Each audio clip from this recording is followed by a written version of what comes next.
रायगड जिल्ह्याला पावसाचा red alert जारी करण्यात आलेला आहे आणि हा रेड अलर्ट घोषित करण्यात आल्यानंतर पावसानं अक्षरशः थैमान घातलेलं आहे।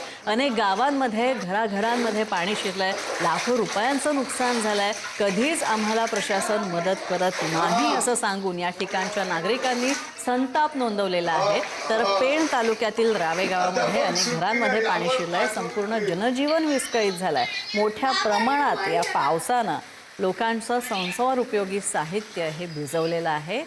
अनेकांच्या घराचं नुकसान झालंय, अनेकांचं आर्थिक नुकसान झालंय। आपण एका घरामध्ये पेण तालुक्यातल्या घरामध्ये आहोत आणि आपण बघत असाल या ठिकाणी काही लोक जे आहेत ती या ठिकाणी अडकलेले आहेत, काही लोक या ठिकाणी बसलेत। काय स्थिती आहे? दरवर्षी अशी स्थिती असते? हा, दरवर्ष हे पूर आल्यानंतर आमच्या एक 25-30 घरांना पाणी घुसतोय आणि मग आमचा हे संपूर्ण संसार वरती वाहून नेता येतो। काही वस्तू भिजून जातात। काय प्रशासनाचे लोक, शासनाचे कोण लोक या ठिकाणी यावेळेला येतात काय? केव्हाच एक बघायला येत नाही।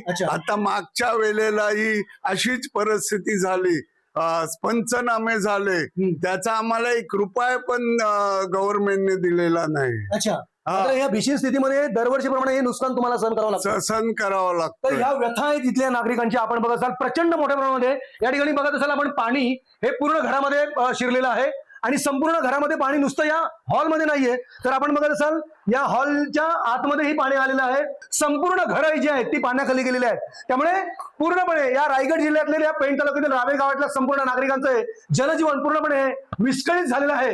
ही स्थिती अशी असताना कोणताही प्रशासनाचा किंवा शासनाचा अधिकारी या ठिकाणी येत नाहीये आणि त्याचा भुर्दंड जो आहे, तो नायक जो त्रास आहे, तो इथल्या नागरिकांना सहन करावा लागतो। त्यामुळे आता तरी पुढारी न्यूजच्या माध्यमातून आम्ही आवाहन करतोय की आता तरी कोणी लोक या ठिकाणी येणार आहेत का आणि प्रशासन किंवा शासनाचे लोक येऊन या ठिकाणच्या नागरिकांना मदत करणार आहेत का, हे पाहणंही तितकंच महत्वाचं असेल। प्रमोद पाटील, पुढारी न्यूज, पेण, रायगड।